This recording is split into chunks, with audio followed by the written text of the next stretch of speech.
There's something's on the side. Hi, this is Jackie Grant from the Change and Grow Wellness Show, the show for you, the busy professional who wants to live a healthier, happier life with increased energy and productivity. And I'm your host, and I'm on a mission to help women with hormone imbalance to find natural solutions. So today we're talking about mothering the mother, and we've got Tracey Doula. Tracey, is that your actual surname? No, it's not. That's my handle for my social media. Oh, okay, cool. Okay, this is a handle. So that's good. Cool. And Tracey is a trained doula practitioner, and she's on a mission to empower women at their vulnerable part of their life. So, welcome, Tracey. Thank you, Jackie. Thank you for having me. Cool. That's great. So, let's start off with you. I mean, we are going to talk about mothering the mother today, but we're going to start off with Tracey just telling us a little bit about her journey and how she got to do what she's doing. So, Tracey, go ahead. Let's find out all about you. So obviously I'm the founder of Mothering the Mother, but I didn't start in this field. So my background is working in social housing, where for many years I was a land buyer. So bringing in new projects, all building wider communities, but obviously very different to working with new and expectant mothers. Yeah, totally. Yeah. So about 3 years ago, I felt like I was at a crossroads in my life. It happens. But I wasn't sure what to do. I was quite confident doing the job that I was doing. And sometimes life happens and things come to you and you don't know why, but it all happens for a reason. So it was a winter morning, very dark, and I was thinking, oh, I don't really want to go in. It might have been a Monday.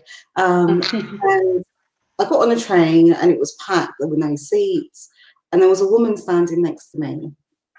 At the time, I had a feeling that something was wrong, but we didn't exchange eye contact or anything like that, and our journeys continued.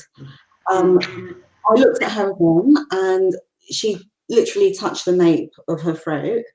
I don't know what that means, Jackie. It means nothing. It means nothing. Oh. It was enough for me to ask her if she was okay. She wasn't. It turns out that she was in the early stages of her first pregnancy. She was rushing to go to work and she really wasn't feeling well. So I managed to get a seat for her on the train. A couple of stops later, we sat together and we literally spoke the whole journey. And I didn't think it was very much. When it was my time to get off the train, she thanked me so much. And I was kind of like, well, I haven't done anything. We've just talked, you know. But there are challenges around being a woman, but around being a working woman, also around being a first-time mum. And there are concerns that come with that. Anyway, I went into work not realising that this was a life-changing encounter. And when I went into work, as I walked into the office, I said good morning to everyone, as you do. And one of my colleagues commented and said, oh, what have you been up to? You've got a spring in your step. Yeah. I just said about what had happened and how good it made me feel. Anyway, fast forward a couple of months later, and I was arranging some activity over the half term rather than what really my child would like to do is sit in front of CBBC. As you do, I was looking on Eventbrite for somewhere for us to go. And this charity came up, and what they were looking for was volunteer doulas to work with vulnerable women during pregnancy with some labour support and obviously support around infant feeding. So this was prior to that, I didn't know what a doula was. This was my introduction to a doula.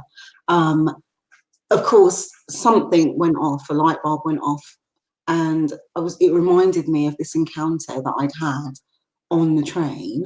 And so I contacted them, and to be honest, I've never looked back. And so it was a charity working with vulnerable women. So I've worked with asylum seekers, I've worked with homeless women, women suffering from substance abuse, the range, domestic violence.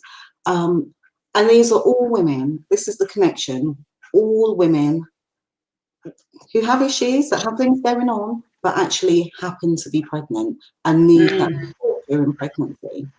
So that's how it kind of, and it changed my life. And so last year I decided, so I've been doing this now for about 2 years, and I absolutely love it. But of course I was still doing my job. So it was kind of like a side hustle. Yeah, You know, but actually, I think when you find something that you really love, my passion was there, and I just bit the bullet. And last year I decided that I was going to start up on my own. And I think that in the back of my head, it was always kind of brewing of a seed there that had been sown. And Mother and the Mother was what kept coming. It resonated with me. And so anyway, Mother and the Mother was born. It's been honestly a labour of love, and I've absolutely loved it.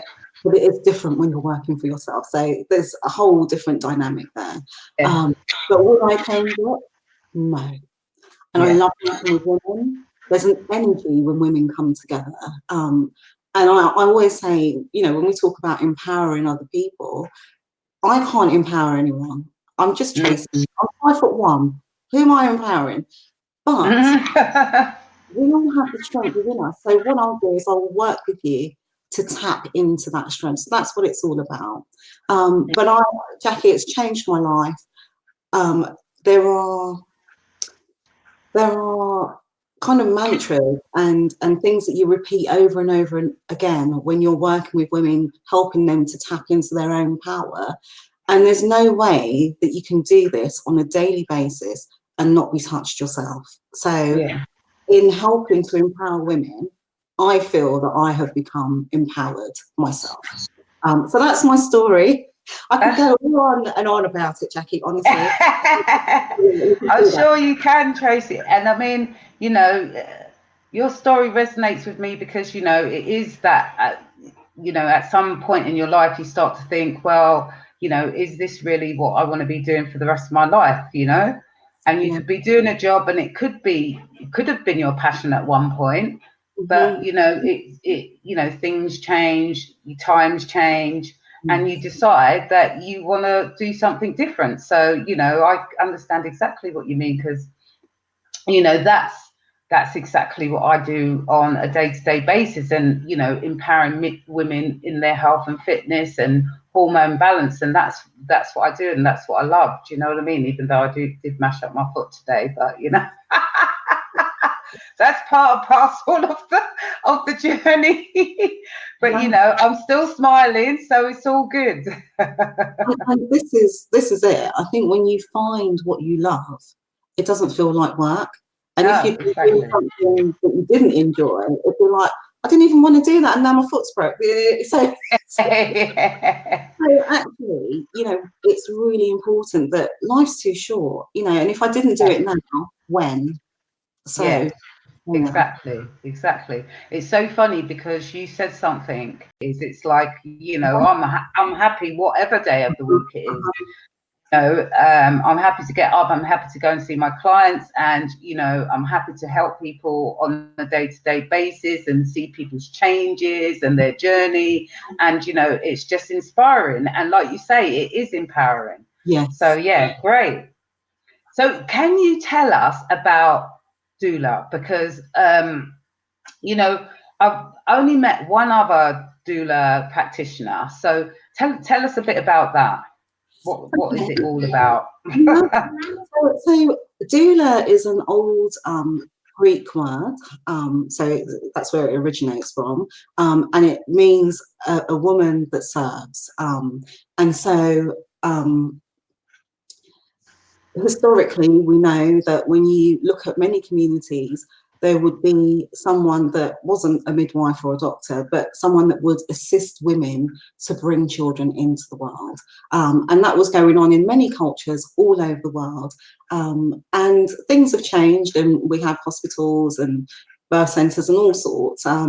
But that role actually is still proven today to be very valid in terms of supporting women during this journey and this transition into so a doula provides practical and emotional support.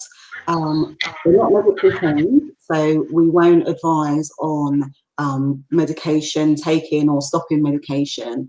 You know, that's obviously if you've got a GP or a doctor that you're liaising with, that stays the same.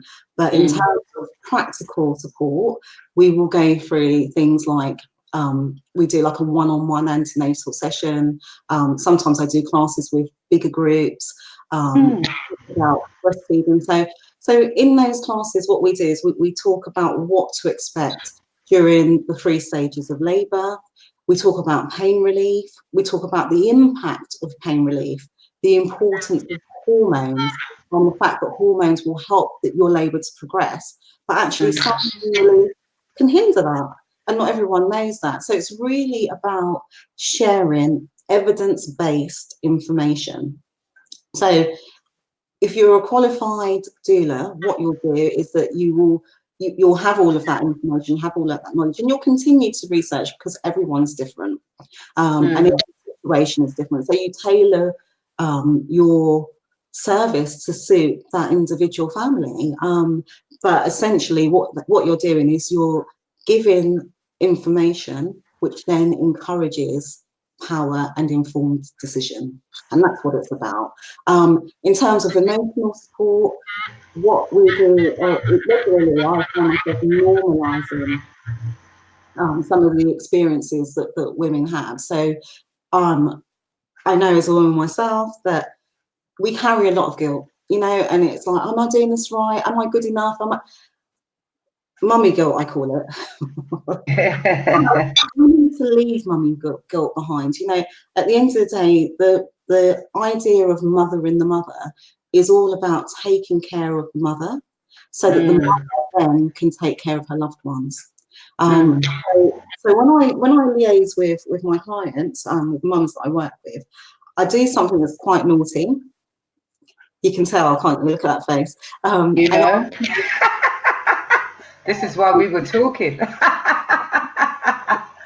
And I always put it out there and I always say, you know, congratulations on being a mum, because it's a huge transition, and actually congratulations, you've carried this child and you're here, you want to nurture this baby, and it's fantastic. And I always say, you know, so far as your baby's okay, you're okay. And every new mum will nod their head and be quite enthusiastic, and I shake my head and say no. Because the reality is, unless you take care of yourself, if you're not well, how do you take care of others? You know, and it's like a light bulb goes off and they're like, oh, yes. Because of course, when you're carrying a child, everything's going, you're thinking about this baby, how the baby's going, are you going to be well? Are they going to be well? And the focus is really on the baby, but you do actually need to be well in order to have the baby. And I'm not going to go into the challenges of being a new mom, the lack of sleep, you know, getting to know that baby, because every child is different as well. You know, understanding why they're crying. All babies cry, it doesn't mean that they're a bad baby. So the emotional support is really talking about what to expect and normalising a lot of those feelings. And giving practical advice as well, you know. So when's the best time to go to the hospital? Obviously, if you're a first-time mum, as soon as you get that first twinge, you might think, oh, this is it.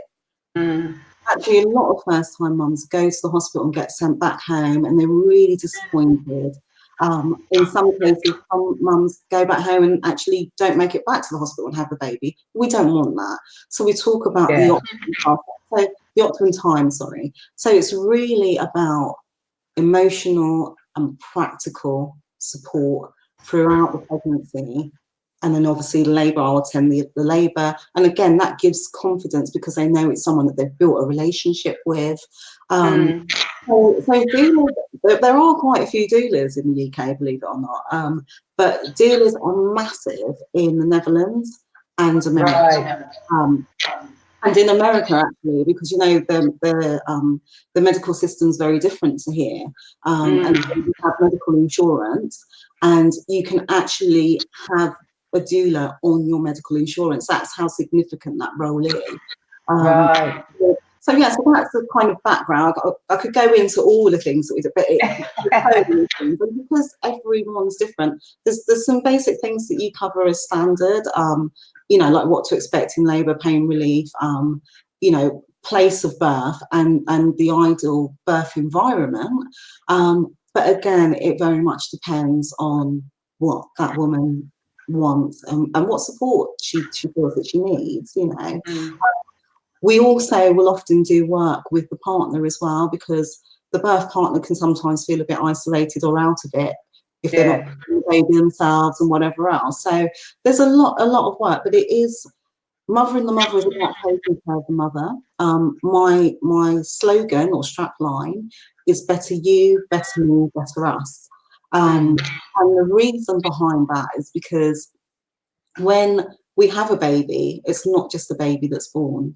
A mother's born, a father's born, an aunt and uncle, and actually that baby is part of the wider community. Our birthing experiences stay with us forever. So whether it was a good birthing experience or a bad birthing experience, you don't forget it, and actually it can impact on the relationships that you have around you, whether it's with your partner or your child or other children, other siblings that may be around. So it's really important that we get it right. So for me, better you, better me, better us isn't just about the relationship that I have with the mother and that family. It's about what we are putting out into the communities that we live in, because none of us live alone or in isolation, and we're not meant to, That's kind of so that's a bit about doula. My philosophy on why mothering the mother is so important, and actually the fact that we need to come together as women, as families. I feel that there needs to be more emphasis on educating around what to expect. So I do breastfeeding support in a local hospital once a week, and I absolutely love it. And it's new mums that have just given birth to their babies. The oldest baby is 48 hours old. Can you imagine? All gorgeous and new. And we don't call it labour for nothing. It's hard work. Sure. The milk hasn't come through yet, and often they don't realise that the milk doesn't come through straight away. So there's already that anxiety that, oh no, my milk hasn't come through, or I don't have enough milk, or my boobs are the wrong size, or whatever, And so, in those drop-ins, we talk about what to expect. We talk about the relationship between the mother and the baby, getting to know your baby cues, how the baby communicates with you when they can't say, mum, hello. It's just, and because babies do communicate and they're open to receive. And actually, that's the beauty of every new life, that they want that connection. And sometimes that gets lost as we grow up and we go on our different journeys. But if we get it right, that connection and that wanting to connect can become a permanent thing. So with mums, I'm doing breastfeeding support, talking about what to expect, and just trying to give them as much information before they then go home and obviously are doing it by themselves. So I encourage, we look at sort of local facilities in the area, and I do a lot of signposting. So I'll say, this breastfeeding club is really good, so that they don't feel isolated when they go home.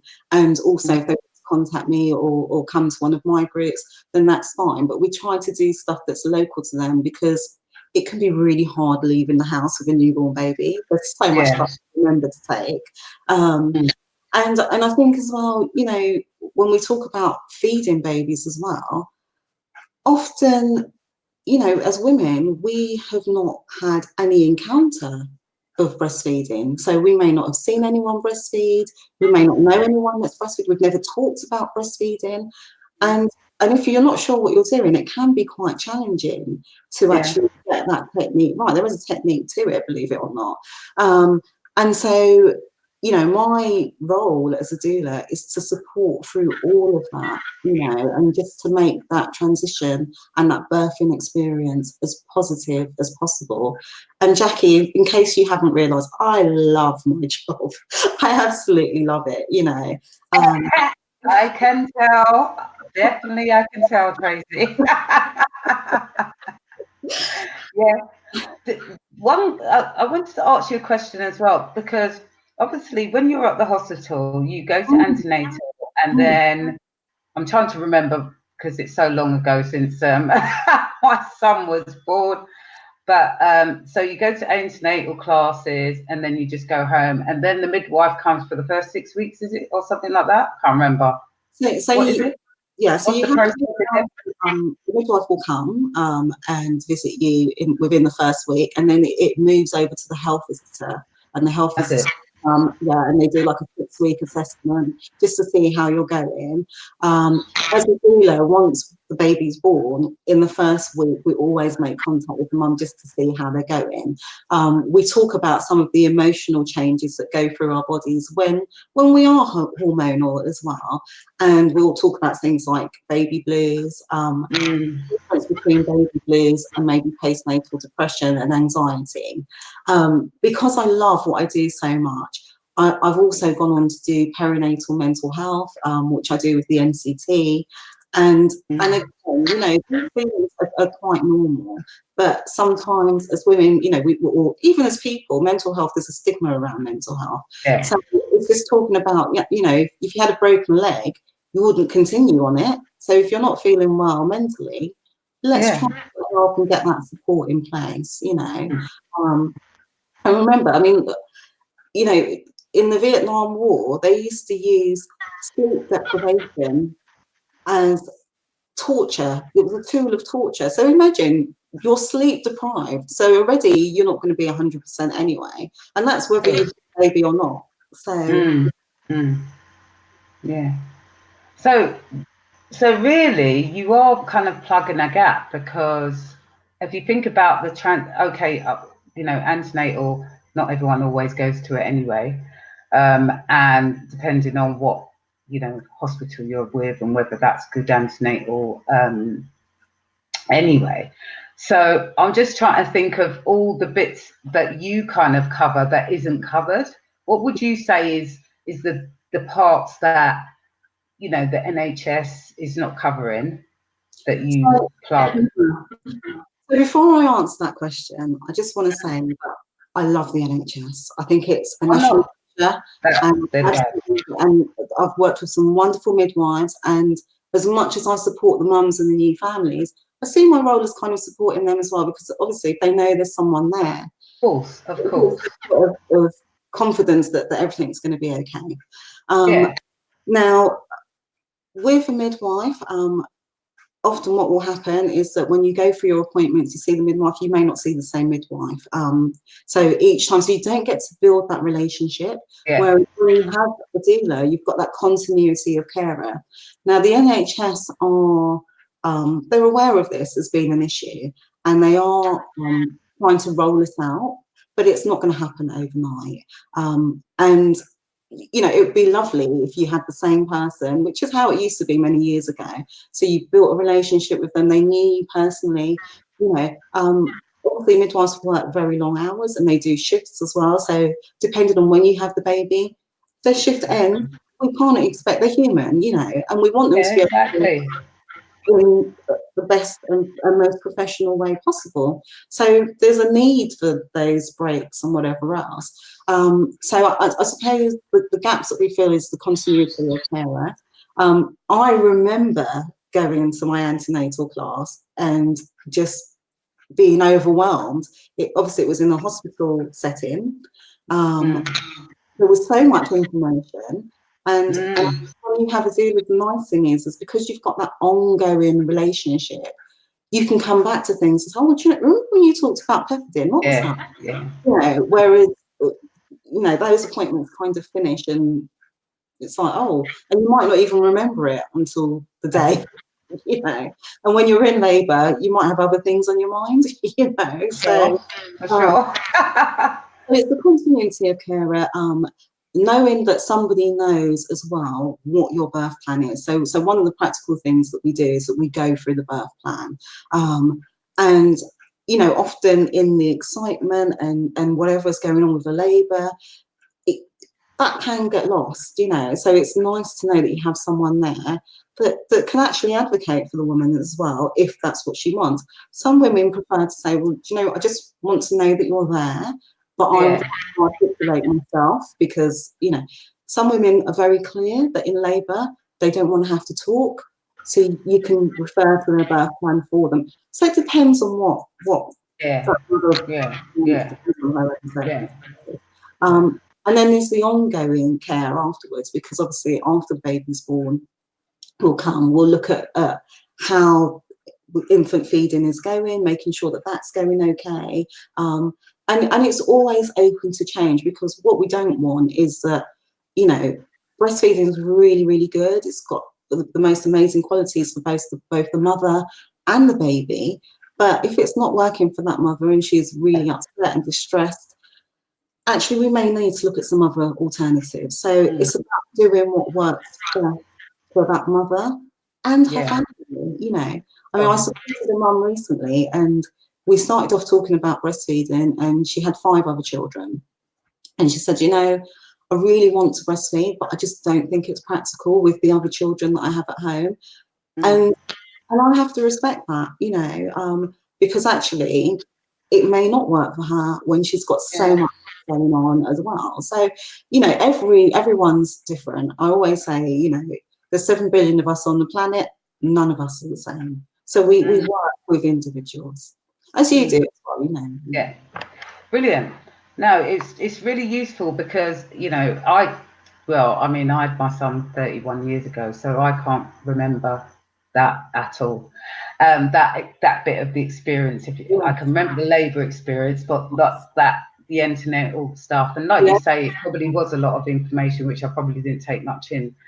And so it's good to know that there's something, you know, someone that's kind of hand holding you throughout that process, because that's what it seems like what you're doing. So you're hand holding someone, supporting them, encouraging them, letting them know the information they need to know, so that they can have a good experience of, you know, birth, and actually ongoing as the child, you know, grows up. So it's really, really good.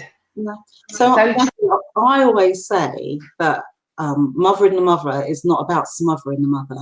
So it's not about me coming in and saying, oh, you know, I'll do all of that, because that doesn't help long run, and I can't be there forever. There does come a point where obviously I would be supporting other mums and whatever else. So my thing is that, you know, as a doula, what we are there to do is to give enough information so that you can make informed decisions that work for you and your loved ones. That's what it's about. So for us, you know, if I give you that information, I give you the tools, you know, it means that actually it will be a sustainable, ongoing relationship that you have, and it's helping that transition into parenthood. So that's what it's really about, you know. I didn't know about a doula when I had my child, you know, but I wish I had. I really did. That's good.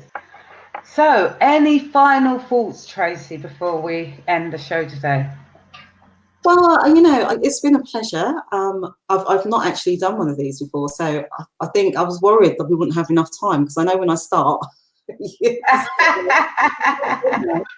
But it's been a pleasure, and I think that you know, this is being aware of one another, supporting one another. It's the way forward. There seems to be a real shift in the way that people are living alongside each other. I love it.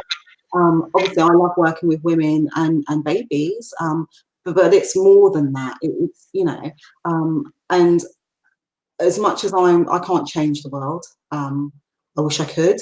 There are many things I'd like to change, but I know that this role, it makes a difference to people's lives, and that's what I love about it. So it's not changing the world, but maybe one family at a time is making a difference, and that's lovely. Yeah, exactly. Brilliant. That's great. So, Tracey, where can people find you? So I'm mothering the mother. As a doula, what normally happens is that we meet the mothers within their own environment. You know, it might be that they're going to have a home birth, or the antenatal will do it within their own home. But mothering the mother, if you want to find out more information, you can visit my website, which is www.motherinthemother.co.uk. And on there, it's got all my contact details. I'm on social media. I'm quite new to social media, but I'm on social media and getting used to it now. So it's got all the information on where you can contact me. Brilliant, brilliant. Thank you, Tracey. Thank you, guys, that's great. So, guys, the thing is, this has been really good experience for me, as well as, you know, hopefully for you, because, you know, it may not be you right now, but it may be someone that you know that might be, you know, just got pregnant, or, you know, and feeling that they need that extra support. So, you know, just reach out to Tracey, and I'm sure she'll give you the, you know, the information that you need, and pass it on to your friends. So make sure that you do that. So thank you for today and for coming on the show, and we will see you again next week. Thank you. Bye. Right, so